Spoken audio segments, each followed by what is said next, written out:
and rectify what we think is not appropriate. That is why it is before Parliament. But I want to tell those who speak a lot, please, if you say you don't want VAT,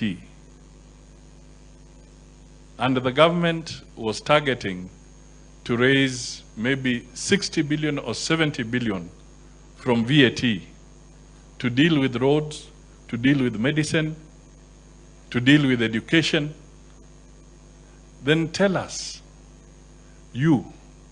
what is your option? Wewe, tuambie, what is the alternative? Kama we ni una umaarufu wa criticize, it's all right. But let us have an alternative from you which narrows or fills the gap. That is the question. Because all these people are talking. But what is their actual alternative proposal to fill the gap?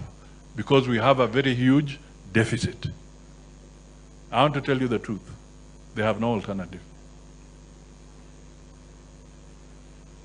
They want us to continue kicking the can down the road. We cannot do that because we will be hurting Kenyans.